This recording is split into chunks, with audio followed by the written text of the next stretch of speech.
It's done. All Things Paranormal. Man, we have got a show. Well, I can't really hype that part of the show thing up. Well, it's some sort of a show. It's some sort of a show, but we got some announcements. But we got, some sort of a show. Hey, do you see what I see? Do you see exactly what I see? What's that? Charlie, put them pants on. I mean, come on, Charlie. Oh, man. I mean, my gosh, dude. Come on. All right, let's go. Hey, dude. That boy. Man. Anyway. Alright, so tonight's show is going to be over alien, the abductions, experimentations, implants, and probing. So, henceforth, Charlie's pants off.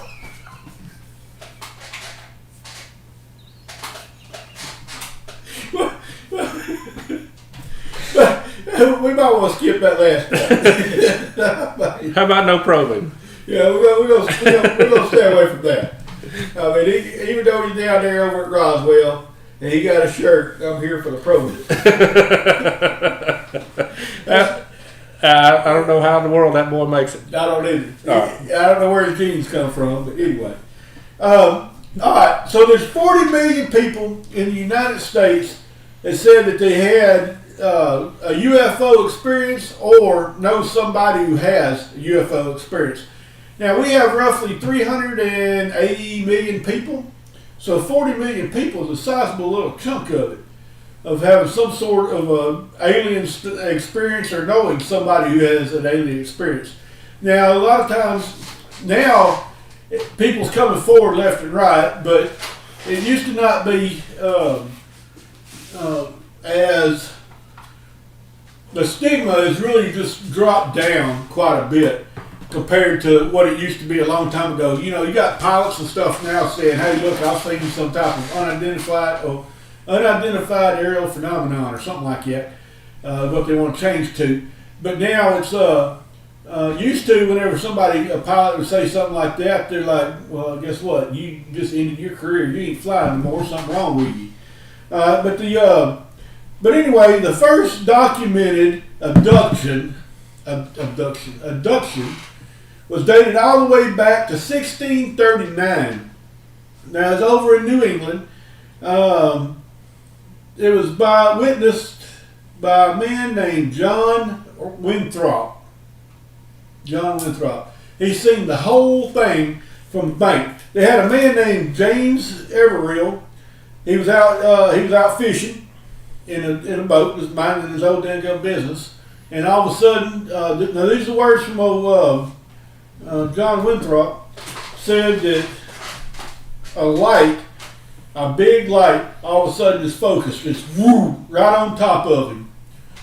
And so, once it was shining on him, and all of a sudden the guy disappeared, a pig took off running, and then guess what? He came back with something. About a mile away, a little over a mile away, he come back. They found him. He was laid out there in just a mile away. And so they asked him, so, hey, dude, what? I don't think they said, hey, dude. It's probably like, where art thou? Being back in. But, so... I can't speak no New England style 1639 talk.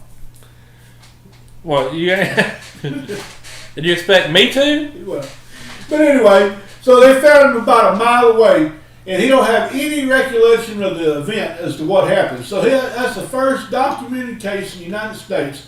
Documented. Somebody put it down and put it in the paper.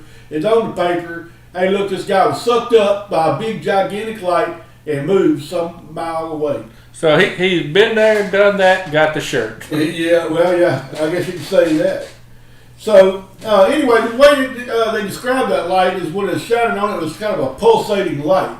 So did they see him actually float up or just disappear? I just seen a big pulsating light on him and he just went gone. Huh. That's weird. So, and then back in, everybody knows, back in 1961, you had Betty and Barney Hill. They were abducted. Now, back in that same instance, back then, well, not in 1961, they had a. Let's see where that hill. It's at the East Mountain Radar Base. That's just like right down the road from them. You know, you got the military base over here, and then they were living over in the city and everything. So they had roughly 160 soldiers on that base see this UFO, and then so they particularly think that, hey, look, these people right here was actually kidnapped or abducted by the same UFO. Now, what happened in that? You have to read your book. I have not personally sat down there and went through their whole documented thing of what happened to them. But they was abducted. Now, one of the most interesting things too, you find that a lot of these abductions, people have the same stories. What they look like. Yeah. It's TSO needs to go visit these aliens because every one of them says they got these big eyes. Now, I don't know why you'd have to have big eyes, but anyway, they all happen to have big eyes. I guess so you can see out in space or something, when you get up there. Probably because it's so dark, you got to be able to take the light in. Be able to pull up something. Yeah. People who are abducted always have the same, some of the same things that same coincidences or same tell of the same things. Like they would have a missing time. Yeah. Like all of a sudden, man, I'm missing 14 hours or 9 hours or whatever. They'd also have type of I guess you could call it bad dreams or premonitions of different things or things that's happened to them, and they would just start getting up there like, man, this is weird. I felt like things was done to me, but I'm not sure. And then you got other people that always ended up with different kinds of things, like a Stacy Ussell, Yussell. Now, what's interesting is this lady, the big college graduate, cum laude in her class, and she had several encounters. She believes she's had multiple abductions, and in her particular self, she had a scar to a finger. Oh yeah. Yeah. Was there something in there? Well, it didn't say anything about having any type of implants on her, but she probably wasn't sitting around being investigated for that. Now, they got a lot of people now starting to do some implants and stuff like that. She also had 3 diagonal lines on her body. Now, that's from the abductions. And what was kind of interesting too, evidently they must have got a little rough while they was doing the things, because on certain parts of her body where she can't reach and can't do it without doing any type of just being like one of these little Oriental girls that does all the stuff where they put the legs behind the heads and contortionists. Unless she was like one of them extremely well, she had different kinds of like bruising of handprints, or even looked on like, her back. Yeah, or like feet prints of some sort. Not necessarily like a human hand, but some sort of looking like of a hand. Huh. And so all them ones that you talked about, have they had any kind of? Did they find any kind of implants or anything like that? No, from the nearest I could tell, those did not have implants. So when did the implants start coming around? Actually, the implants started really coming to effect when somebody just went to, and the best book that I've seen was written by this guy named Roger Lear, and he so happened to have whether he's saying, hey, look, man, I got something, started finding people like, hey, I got something in my leg, and they took an x-ray. Hey, I actually got a video of that, if you want to show that video. Yeah, let's go to that real quick. So we're going to go to 4. One man is coming forward with tangible evidence that he claims is proof of an alien intelligence visiting Earth.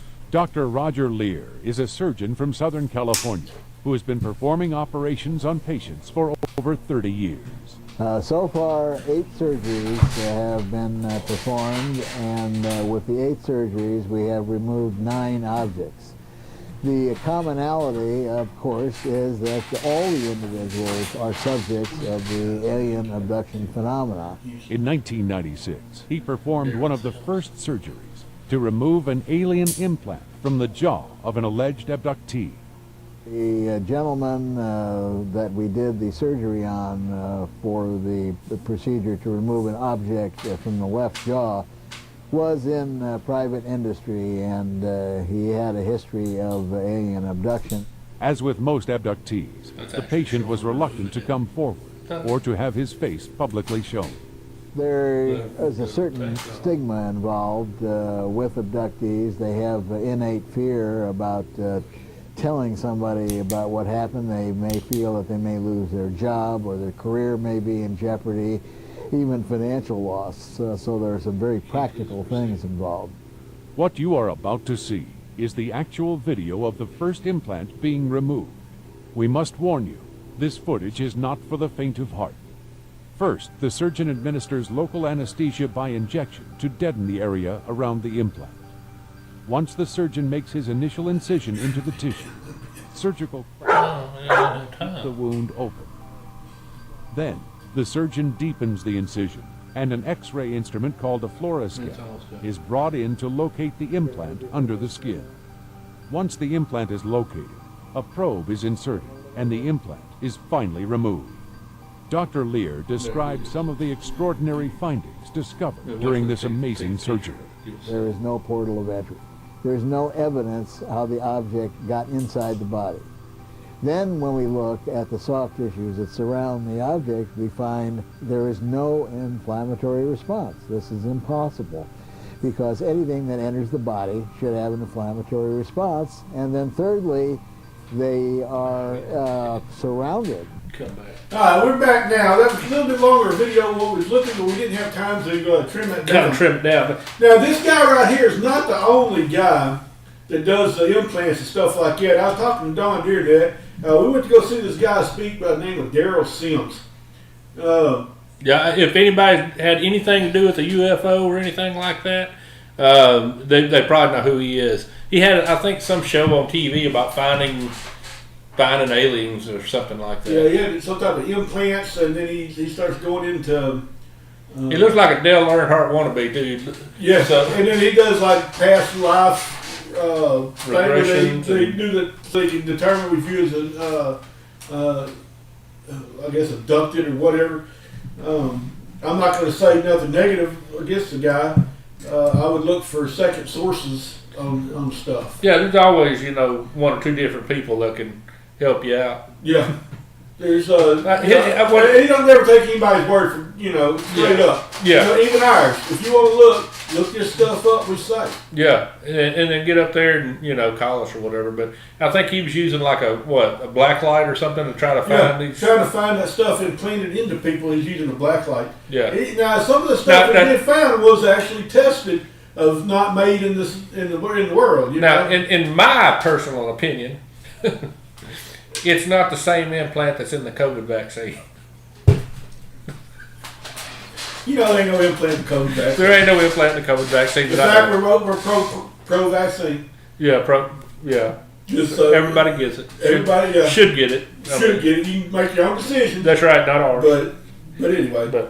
So this guy got up there and man, so the little piece that you've seen that he took out, man, this thing had isotopic ratios of zinc 64 and 66, and by what he says, it's not on Earth.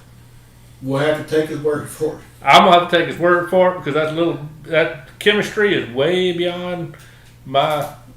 I ain't never heard of zinc 64 or 66. Have you?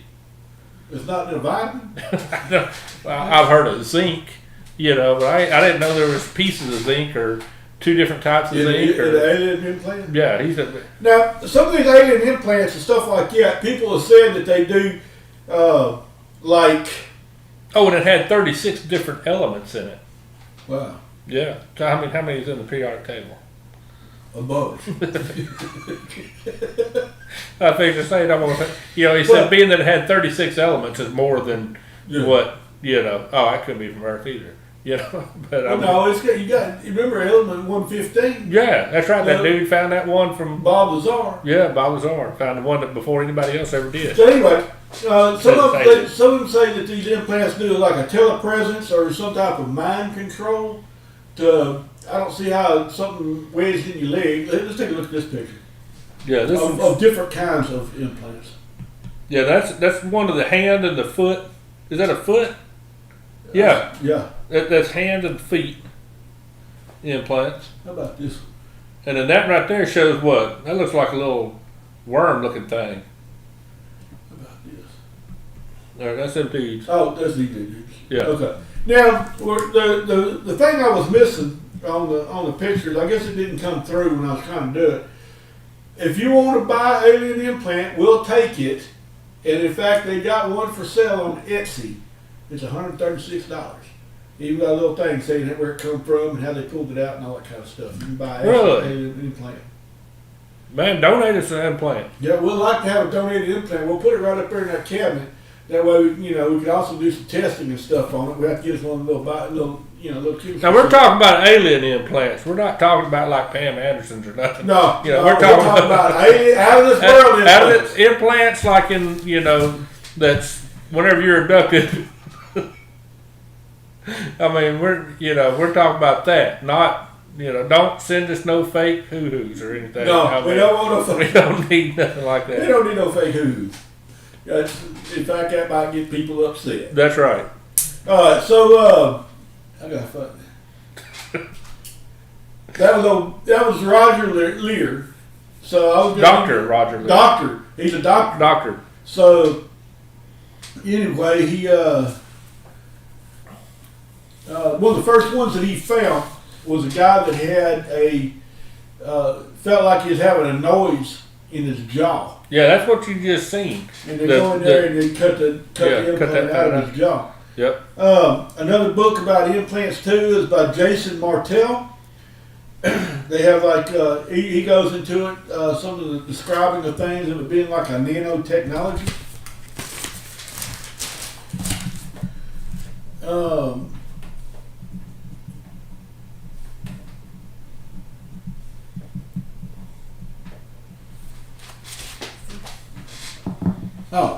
Well, he gives me a list of stuff. Let me see where we're at. Oh, we've run down time. But anyway, so they had now we got two guys back in 1973. That's since we already got the picture here. Yeah, that's two guys right here, Charles Hickman and Calvin Parker.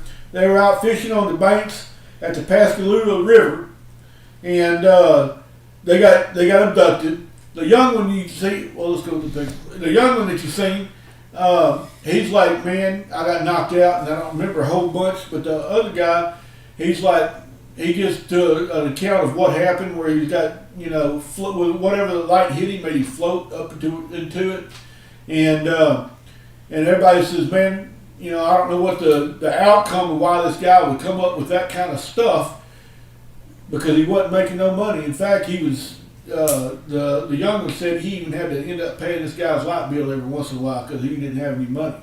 So there was whatever he said wasn't because of wanting to be rich. That's one of the things that people come and give you a story about. It's not because they want anything out of it.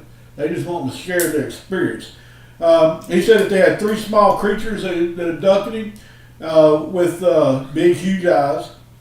Once again, the huge eyes. Yeah, he said they got while he was in the thing. He felt like it was like a physical exam where they was doing all kinds of probings and stuff like that on him, and the whole time it was doing a constant mechanical buzz. Let's go ahead and go to a commercial real quick.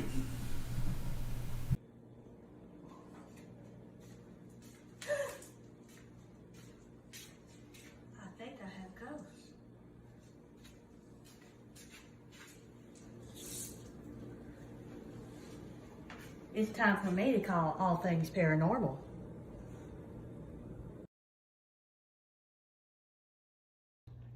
And you too can have your own All Things Paranormal Ghost Detection Refrigerator Magnet.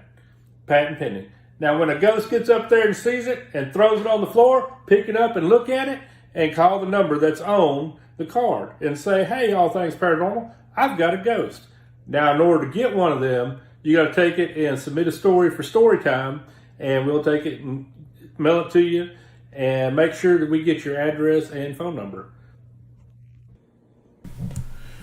Now, being that we had that commercial, you too Oh, yeah. can have your very own, just like Don said, All Things Paranormal Ghost Detector Magnet. Refrigerator magnet. Refrigerator magnet, That's wherever right. you feel like you need to place it. So, and we got one of these right here. It's going to go out tonight. It's going to go to Jake. It's going to be in the mail. Expect it in a few days if it don't get stuck Now, inside of it. how do you get this? You got to take it and submit a story for story time via email, text, whatever. And we'll Phone. send you, but Yep. make sure you give us your address so we can send you one. That's right. If you don't want your name said, just let us know. We'll do it put anonymously. your name on there, That's right. like Ronald Reagan or whatever. Yeah. And so that people can, because some people don't want their stuff known, but we do want to hear your story. That's right. So anyway, let's hear what the story is. All right, so I'm going to read this one out here. Now, I ain't read it yet, so I'm going to... Uh-oh. So I hope it ain't nothing really bad. So, Kind of long, ain't it? well, that's just because of my eyes. Oh, All right, okay. so it says a few years back, my girlfriend's dad passed away.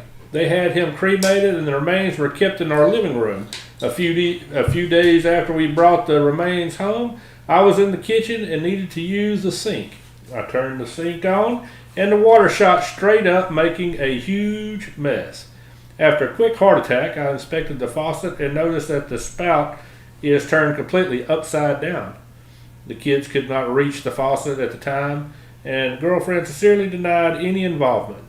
A few days after that, my girlfriend was in a car accident that sent her to the ER. I met her there and see that she needed her face cleaned up, blood, etc.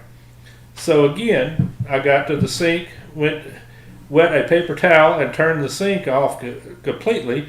I turned around to go clean her face off, and then the sink turned on for a few seconds by itself and then shut off again. All by itself? All by itself.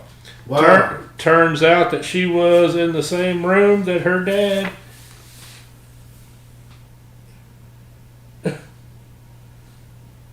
You lost it. Well, I'm gonna probably say it turned in the same room that her dad had his final stroke in.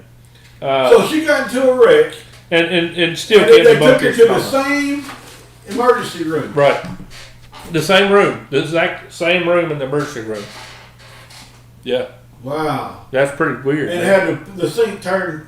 Turned off. Yeah. So he's thinking that the sink at the house was, Before telling him, hey, look, get ready for the. or her dad, saying, hey, man, you fix that to wipe your woman's face off. Because he knew that something was fixing to happen. So it's like a Yeah, like a premonition. premonition style. Maybe, With yeah. that water thing. Man, that's pretty weird. Man, you never know. That's You know? right. Some people, might be missing the opportunity. That's why people seem to have stuff like deja vu or something, Yeah. To where something's already kind of told them, hey, look, get ready, this is probably fixing to happen. And lo and behold, there's a story right there where it did happen. Yeah. So make sure you submit your story in there because, man, I tell you what, I'm dumbfounded. Man, that's a good story. Yeah, I know it. We want to hear that stuff like that. That's right. And then go ahead. What does that do? That brings up your casting call. That's right. If you are a vampire, Vampire, werewolf, ghost, clairvoyant, anything that wants to get your story out, paranormal, anything paranormal, alien. If yeah. you're an alien or a what is that called, a slender dude or whatever. Yeah. If you're a Bigfoot that is educated, That's right. come on down. If you can say anything other than oh, come on down, Bigfoot. We'll interview you. We'll film you. We'll get I forgot that. We forgot. Oh, hold on. Our big. Wait a minute, I got it right here. Guess what this is? That's confirmation. Confirmation. We've got the confirmation. And guess what? Alright, now we got to explain why. Because we have got so much stuff going. If anybody wants to see, we have 5 schedules. You got Don's schedule, my schedule, Charlie's schedule, Charles' schedule, and the schedule of whatever we can go. So that's 5 schedules we have to put together. That's right. So our Halloween special is going to be early this year. That's right. And the reason part of that is because I'm going to New York to go see my grandchild. I got to work. Charles, I'm sure he can get off any time that he needs to. Or Yeah, whatever. well, he usually works Halloween. Yeah, and then Charlie, he just don't. I mean, I don't know. Yeah, we got to try to make sure he's at least bring some shoes. Yeah. But anyway, so our Halloween special is going to be on October. It's in October the 4th. That's a Monday night. That's Guess right. where we're going? One of our favorite hangouts. Charlie got up there and said, "Hey, look, I want to go back to Goliad. We're going to go to Goliad. going to go to Goliad. Yeah, and we're going to do our Halloween special. We got some new cameras. New cameras. We got new equipment. New equipment. We got all new stories. All new stuff lined up. We're going to be sitting over there because, every time we go ghost hunting, we always have technical difficulties to where we always start throwing different stuff to it and all that kind of stuff, but we always have new, different, special equipment each time. That's right. Well, we got new, special, different equipment each time, but we're going to try to see what we can do this time. That's right. Now, what happens every time we go to Goliad? We got some sort of paranormal experience. That's right. Man, I tell you what, if you go back in our history and look, we got a half a body apparition. That's right. We got sometimes Half body. Half body, but you can see it clearly ahead. Yeah. Looking. We got the ghost cat. Ghost cat. The one that was looking in on us while we were Oh yeah. Now, if you want to get scared when you're over here trying to pee, and there's a cat looking right at you, and it's like, okay, hang on, cat. But anyway, we got different kinds of stuff. It's like 80, 90 degrees at night, and then all of a sudden we had the big cold spot come across on the thermal. Yeah. Black the whole thing out. And that was the first thing. Charles shows up. He gets up there and he starts doing like this grid thing. Yeah. Just walking up and down, plotting it all out, and he says, kind of like pinpointing it. Yeah. And then he can't pinpoint it no more. Yeah, and then it starts doing different kinds of things. Yeah. And what happened over there at Goliad? Well, everybody knows the history of Goliad. Remember Alamo? Remember Goliad? That was a cry back in the Texas Revolution. Well, Fannin right there where we had that apparition got his face blowed off. And around that area they had all the soldiers, but wasn't the only fight that Goliad had. Goliad had been fighting for a long time with different things.